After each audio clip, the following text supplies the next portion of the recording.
Hi, everybody. I feel like I need to have a little moment to gather myself. As I was saying in the pre-meeting, I'm right at the transition point of leaving my house. So I'm a little discombobulated, and I'm hoping that my higher consciousnesses will help me give the talk today. So let's just take a few breaths and see if you can connect with yourself, what you're feeling, how your mind is, active or dull, how open you are to hearing different information.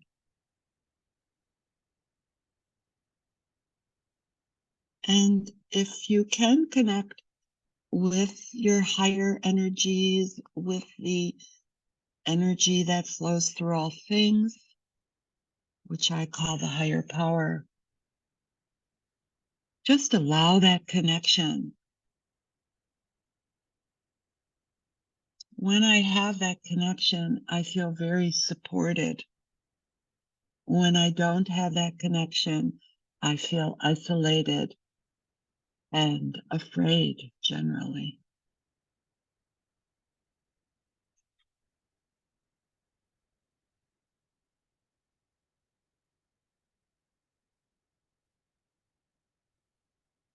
So with that support, I'm going to try and give this talk.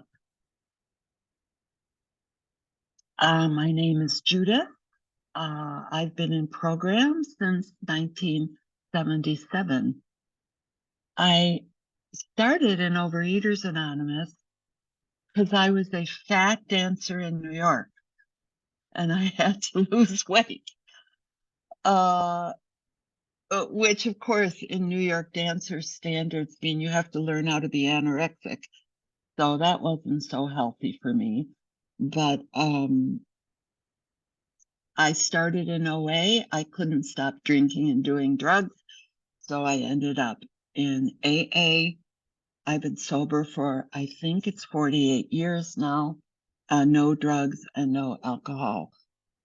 I'm still quite active in program. I go to a meeting almost every day.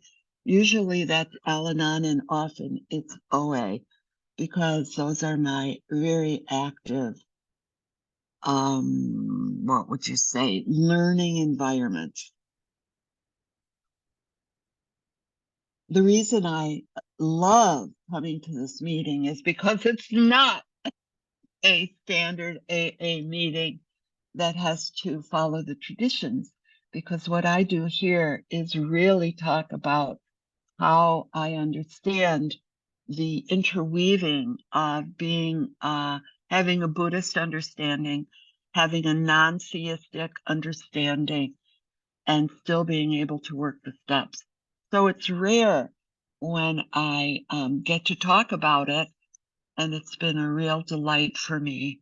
And now we're kind of, we're already on the 10th step, so we're coming to a close in a few months. So let's start. I'm not that good at giving talks on Zoom. I realize usually when I give a talk live, I have some charts and my notes are for me. And I've noticed that when I'm giving a talk on Zoom, I use the PowerPoint like my notes. So it's not as sophisticated as it could be, but that's what's happening. So I'm going to share my screen now.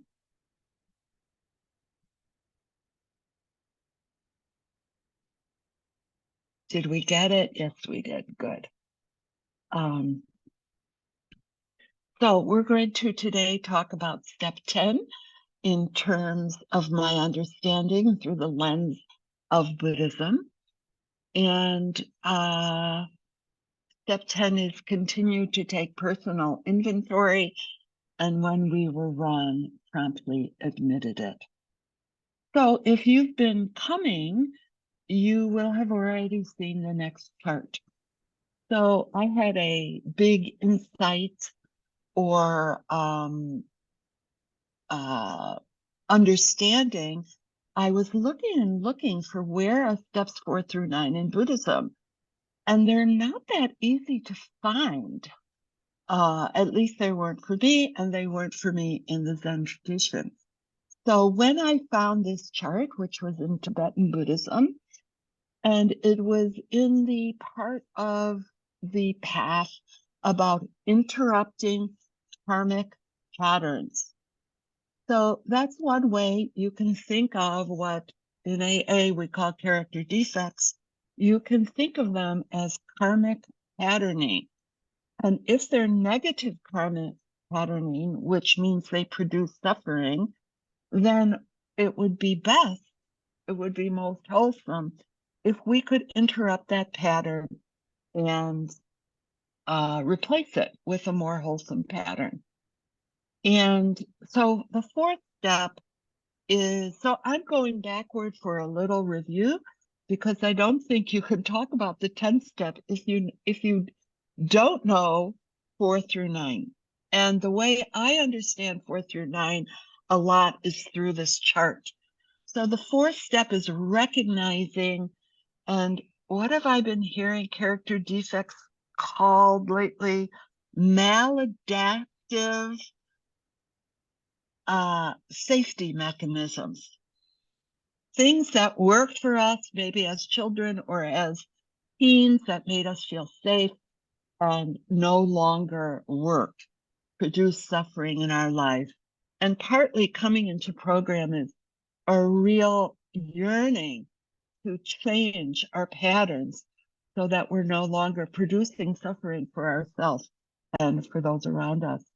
So step 4 in this chart, see if I can get a pointer, is learning, bringing to awareness what patterns are hurting us and what patterns are healthy and helping us produce future results of happiness.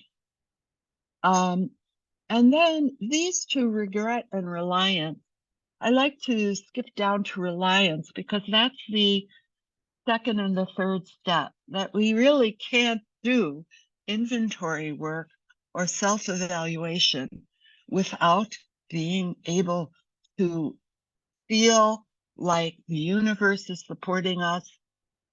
In AA, they would say the higher power. You're really trusting on the higher power. You're trusting on cause and effect in Buddhism, which means how you produce suffering or how you produce goodness in your life.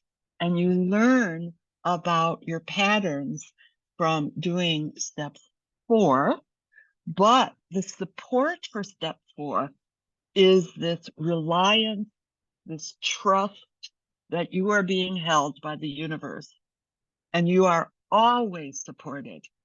Sometimes I like to meditate around support and just think of what's going on in my body. That alone is a miracle, and that's supporting me. And what's going on in the world, in the seasons, for example, or in nature. And that tree outside my window is supporting me too. We're in relationship to the trees. I give out carbon dioxide and I get energy. I get oxygen from them or something like that. Anyway, there's a relationship going. So I'm supported by nature, by science, by my body, and I can rely on that. I can rely on that the sun comes up in the morning and it goes down in the evening. There are laws, and karma is considered a great law in Buddhism that you can rely on. Oops, I did that wrong. Remedial action is the actual process of interrupting our patterning and replacing it with something that works better.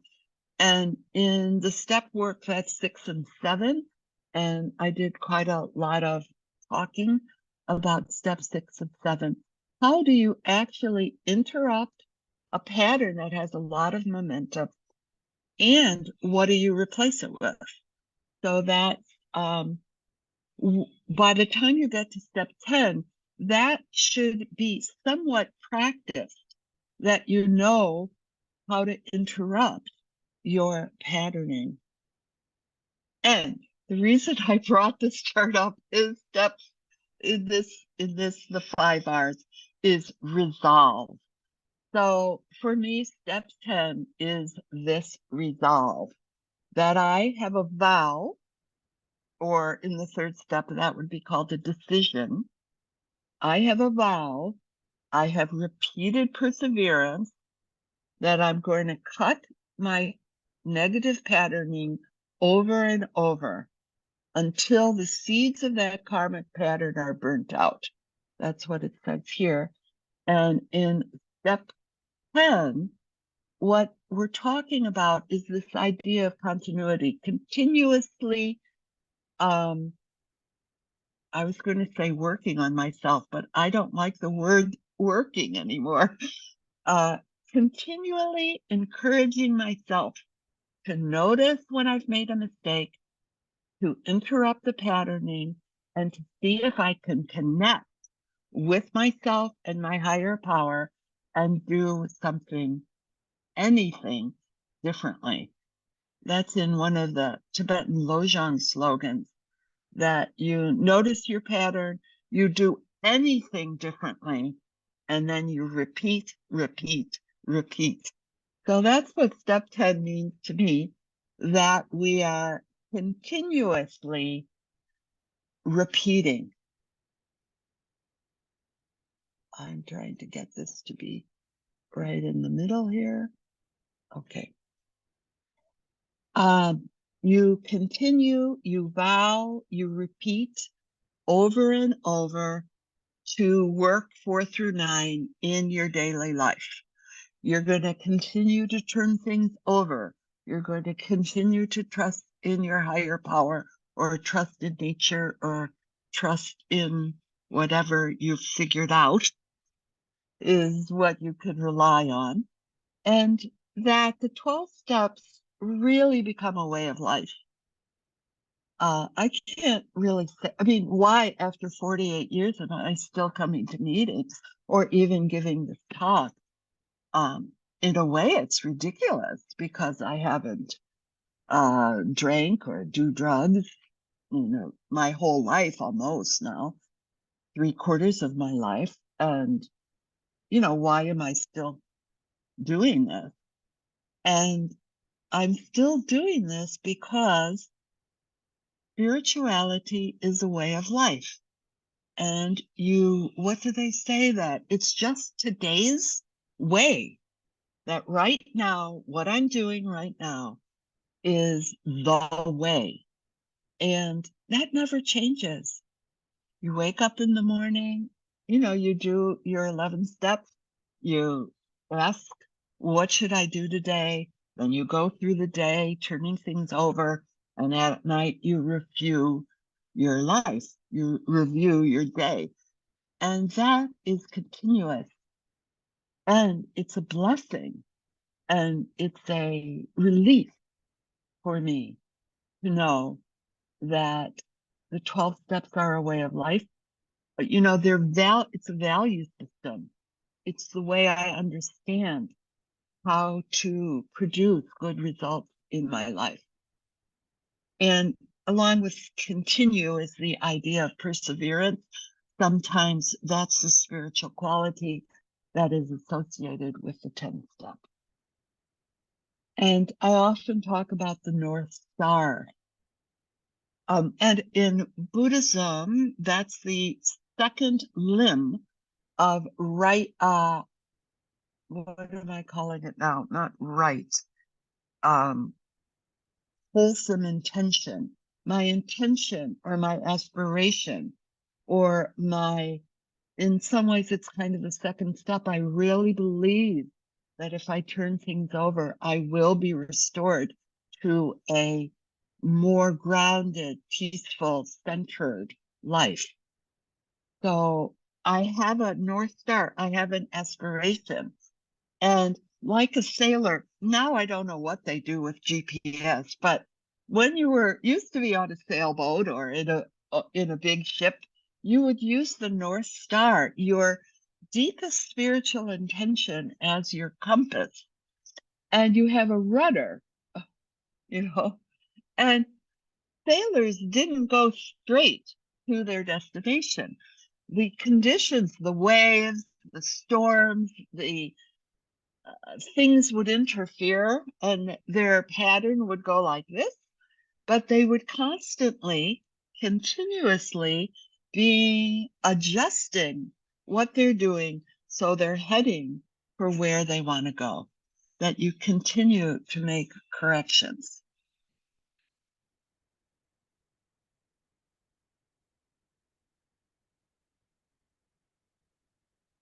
Can we make a mistake?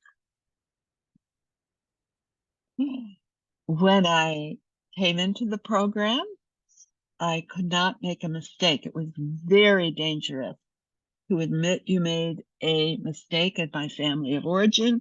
If I admitted I made a mistake, that would be weaponized and would be used against me. So when I came into program, I never admitted anything. I was very defended and thought that I was always right. That was a defense. That wasn't what I actually thought, but it helped. It kept me safe. What I thought, it kept me safe. It also kept me very isolated. And I don't want that in my life anymore. So humility is such a basic spiritual quality, which means, what does it mean for me? It means that I get it. I understand that my frontal lobe, that my brain doesn't know everything. It doesn't know the solution to everything, although it thinks it does. It's not that smart. Now, my DNA, is really smart, but it doesn't come through. That wisdom doesn't come through my frontal lobe. That wisdom comes through my body, through intuition. It does come through my brain, but it's a different part of my brain that tells me what is my wise decision at each juncture in my life. So humility is just knowing that I'm not in control.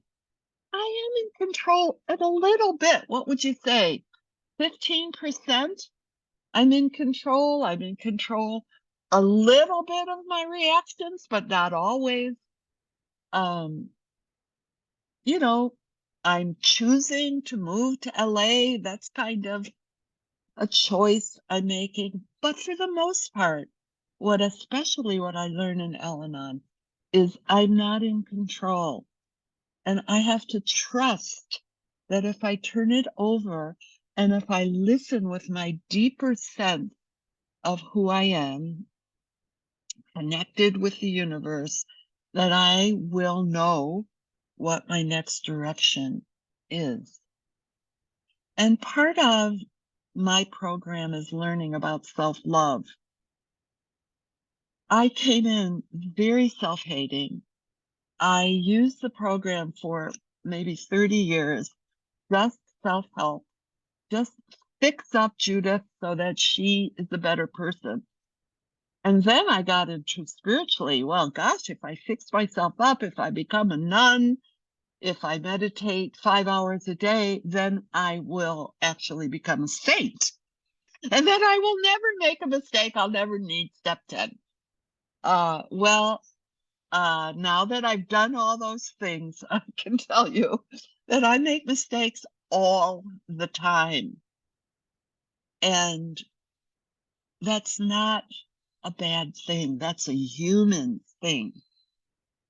And once I began to accept my humanity and accept myself and see that I'm a good person, even with my history, I'm a really good person because I took my history and transformed it.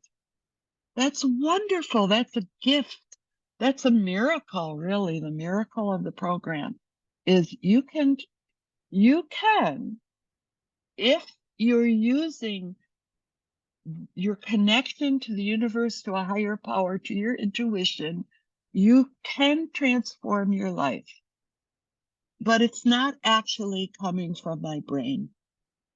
It's not coming from me, Judith Ragir, my ego self, knowing what's right and what's wrong.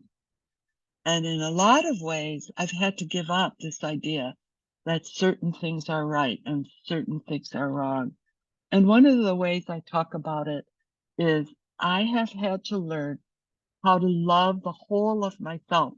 And actually, isn't that in the 7-step prayer? I give you everything, all of me, good and bad. That's very, very important for self-love. That I can also accept and love the shadow of my life. I'm a trauma survivor, and I would have to say most addicts are.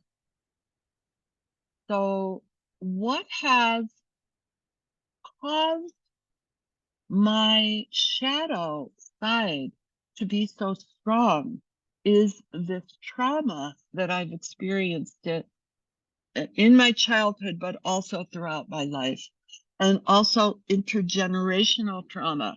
If you are of a people who have been oppressed, then there's a lot of karma that comes with that. There's a lot of self-hate and internalized depression.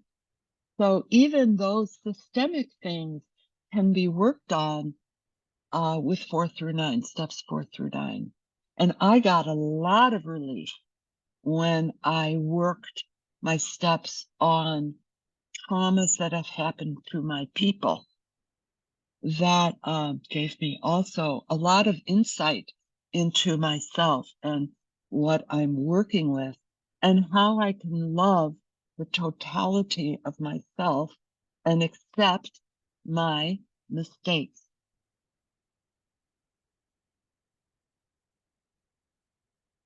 Okay, this is going into detail, so let me just see if I'm done with that.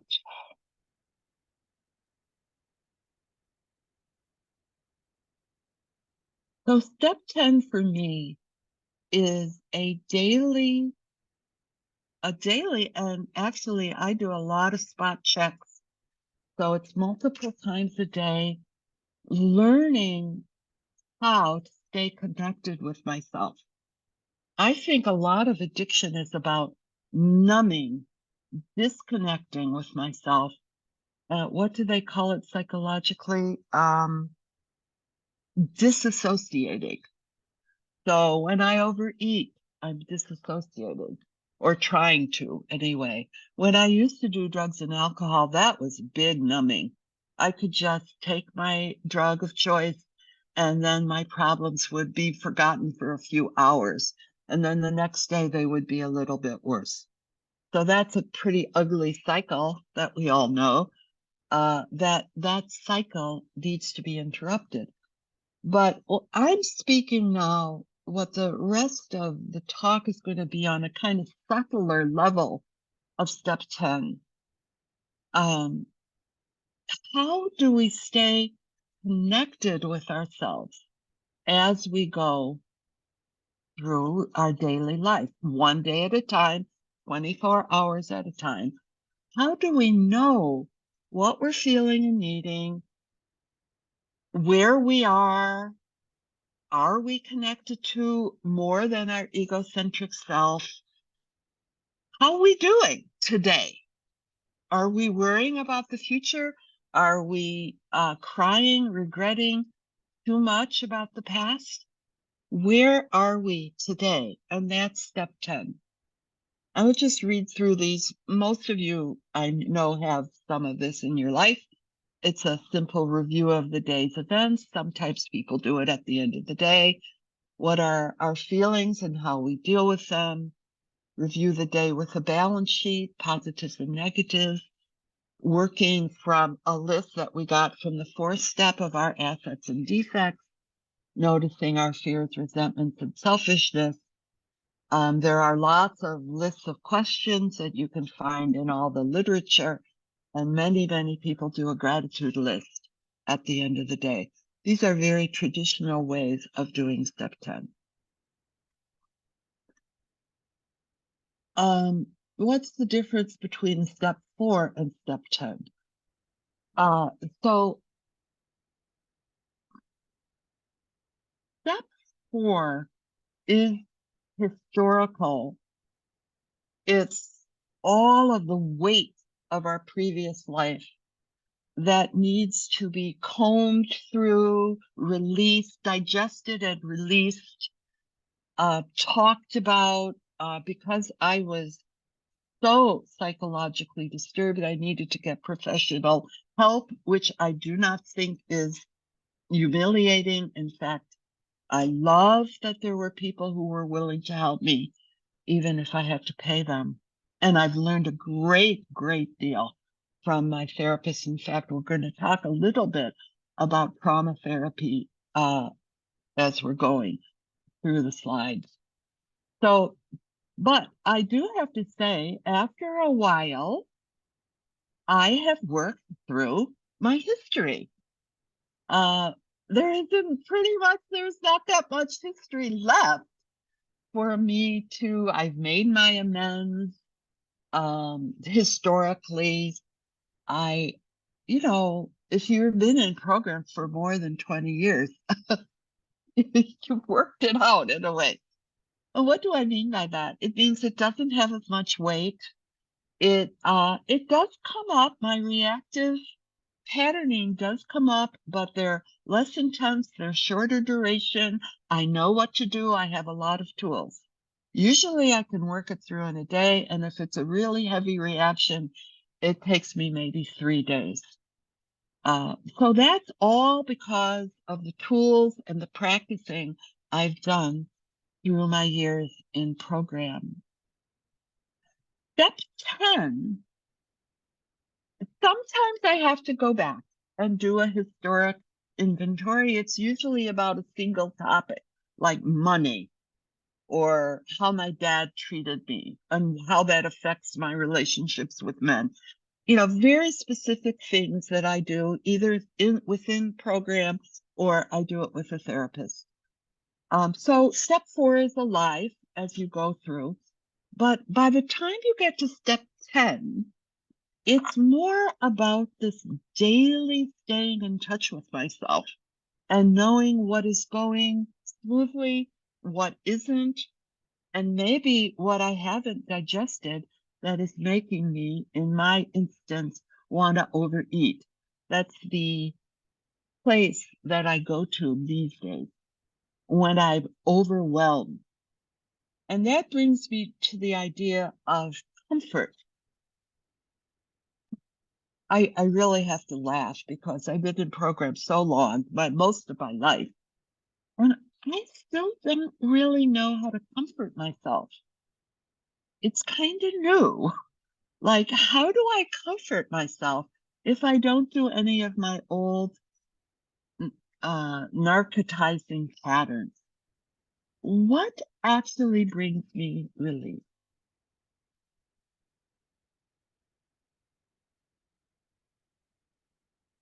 So let's talk. So I think about step 10 more as I go through the day. Oh, here it is at the bottom. This is in the big book in steps 11, what you do during the day. As we go through the day, we pause when agitated or doubtful and ask for the right thought or action. And to me, this is like a really strong step 10 that I notice when I'm agitated, doubtful, upset, overwhelmed, starting to have compulsive energy, starting to be mean, starting to be irritable with those around me. I actually notice that on the spot and I can pause. I try to pause. And these days, I try to pause and sit down. I think I want to go into the trauma stuff now. Here we are. So you guys might know this. I know you've done a lot of trauma work in this Monday workshop. This is kind of the latest trauma theory. And so it's I don't know, little cliche perhaps, but it's not for me. It's really the next level of my growth. So what they call the window of tolerance is when you very naturally, this is the rhythm of life. It's called the yin and the yang in Oriental. And I'm not supposed to use the word Oriental. In Eastern thinking, which is you have an arousal phase, a yang phase, and then you have a yin phase, which is the settling down.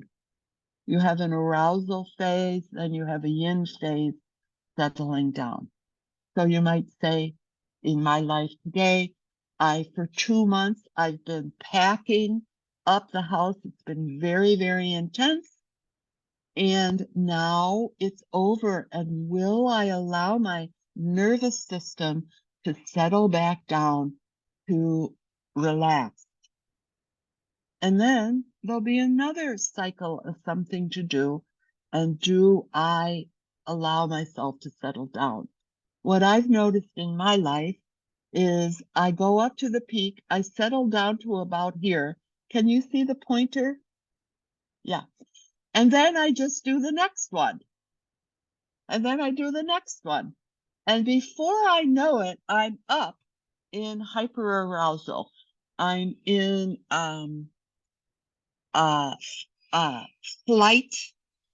I'm in compulsive behavior. I'm exhausted. I'm trying really hard. I got my adrenaline pumped up. And then you don't know what to do when you're over here. And what usually happens is you crash. And what happened there? Okay. And when I crash, I often go to patterns that are good for me.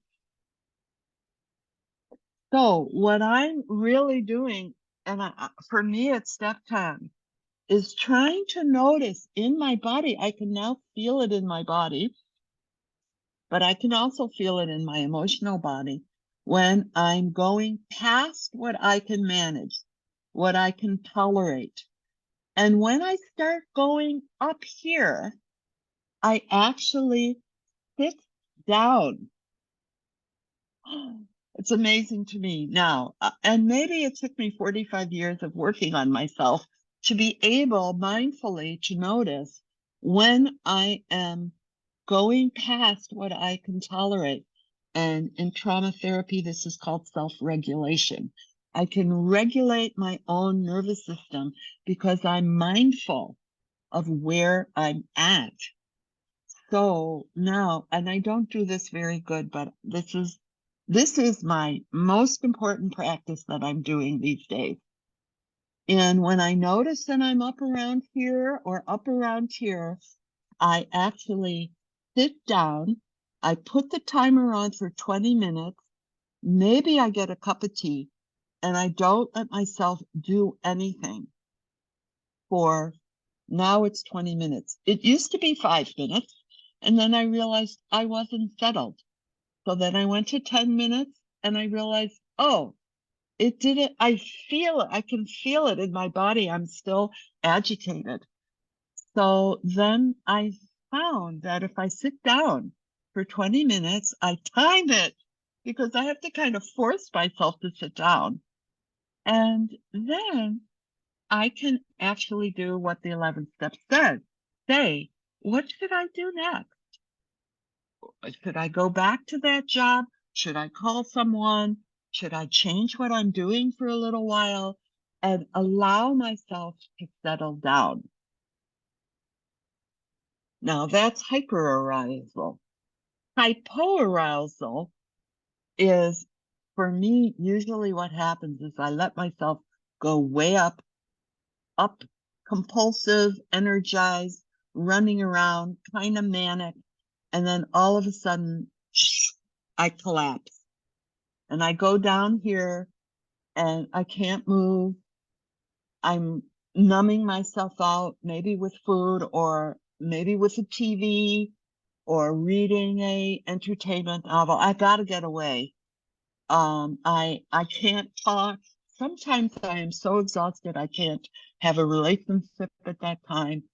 And all my doubts and fears come up. I'm a bad person. You know, it's a very hard hypo. Well, they're both hard. So now I have to watch this so that I'm settling myself down before I crash, or I'm noticing when I'm hyper before I go in to what I can't tolerate. And that's also emotionally, like noticing I'm so angry, I can't tolerate it anymore, and I'm going to act out. Now, if I'm a mature, self-regulating human being, I can notice that. And then I can try and settle myself down before I'm yelling at someone. And sometimes it takes me a couple of days. Like Thich Nhat Hanh has a beautiful thing. He says, when you're in an argument with someone and it's gotten out of hand, just say, look, I need to settle myself down. I need to think about it. I'll call you back on Friday and we can work this out. I love that. I'll call you back on Friday. And the reason he says Friday is because he wants to get it done before the weekend so he can have a nice weekend. So I'll call you back on Friday.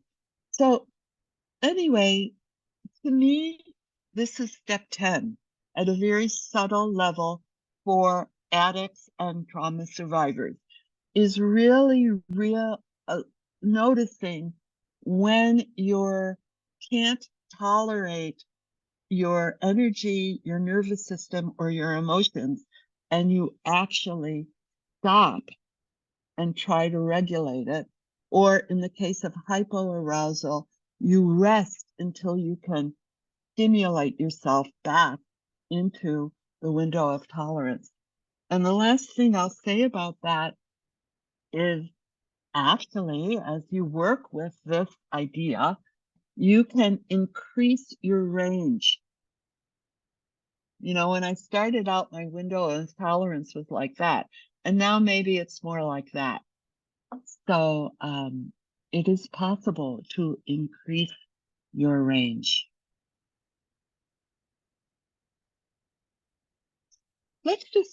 I would like to take just a moment to digest that. Because that's, for me, this is how the most modern therapy, the most modern trauma therapy really is helping me regulate myself so that I don't have to turn to my addictions, and that I know how to comfort myself. And in therapy, they often say self-soothe so that I don't have to turn to compulsive, negative, hurtful, self-destructive behaviors.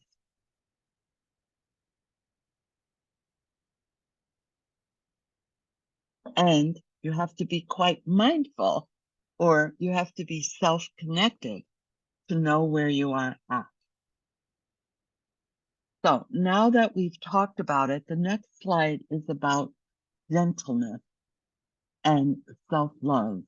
Let me just read it, see what comes up for me. Step 10 is learning to have a gentle, warm, and loving way to take care of myself, to let go of the burdens of guilt that my mistakes might create, and to take loving responsibility for my actions.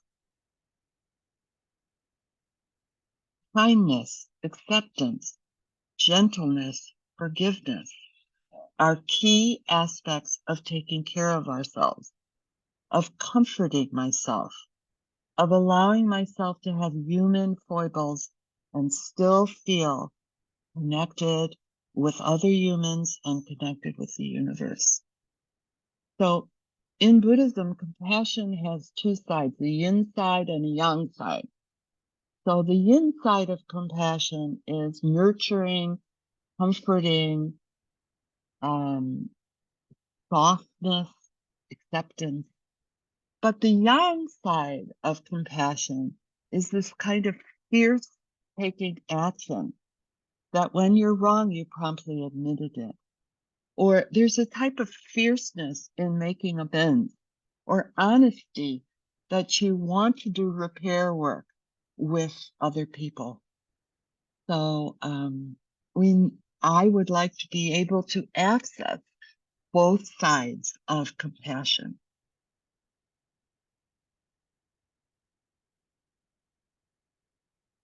And this is my last slide, I think, yeah. I wanted to end with equanimity, because this is a lot about accepting myself and holding hands with my shadow, loving the part of myself that I actually don't like. How do you love what you don't like about yourself? But it's really, really important that I offer myself through my higher power, good and bad, the whole of me, because humans we have a good side and we have a mistake side. We have a generous side and we have a greedy side. All of these dualities are part of a human life. And what my understanding is that as you meditate more and strengthen your spiritual life, you are able to contact higher levels of consciousness that where the duality of human is less pronounced and where unconditional love presides. So when I meditate, I encourage myself to lift myself above my ego, and right and wrong, and worry and fear of the future and anger about the past and resentments. I encourage myself to feel the part of myself that is way beyond that. That's like the Rumi poem, "Out beyond good and bad, I'll meet you there." That's like a higher level of being a human, is when you can handle the ups and downs of life, the duality of life, sometimes you can be very generous, and then at the next moment, you're stubbornly holding on to things. This is part of being human.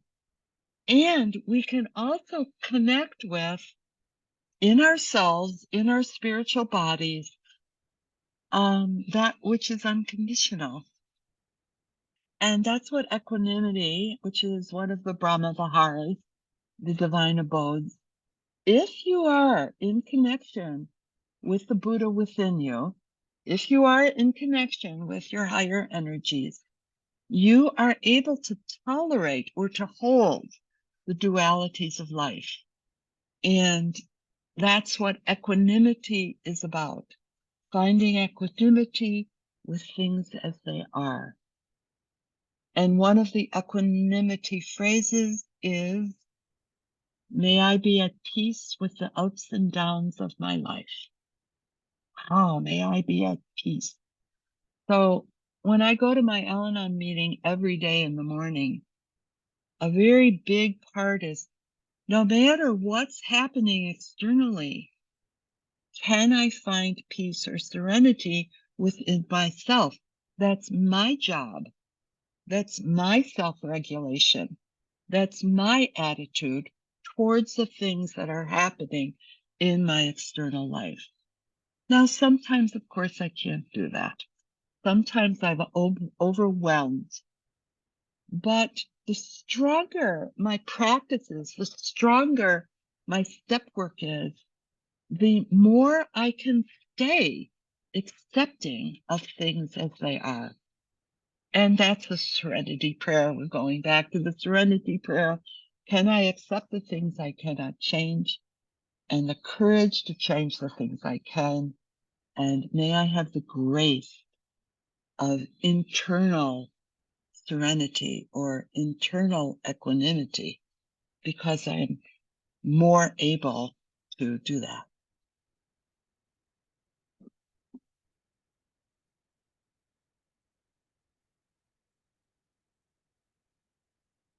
Well, that's what I prepared. I'm going to stop sharing the screen. Let's just breathe. Let's do a 2-minute meditation, and I'm going to time it, just so you know that when you pause, even for 2 minutes, it makes a difference in your attitude.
That's it. So I hope that wasn't too wild a step 10.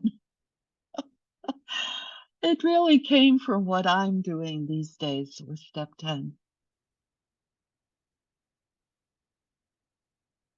And speaking of hyperarousal, I'm talking in the present moment. So giving a talk to 125 people shoots my energy up, so that now I'm a little shaky. So even 2 minutes, it felt kind of long. Did it feel long to you? I couldn't believe, is this 2 minutes? But even 2 minutes helps me settle back down. And when I leave this meeting at 2 o'clock, I am going to have to settle myself down. So this is what I mean by self-connecting as you go through the day. And it's very, very important, I think, for addicts, because you know what? If we don't do that, we do something. Go shopping, go gambling. I don't know what, we have all of our little quirky ways of settling ourselves, but there aren't necessarily wholesome ways.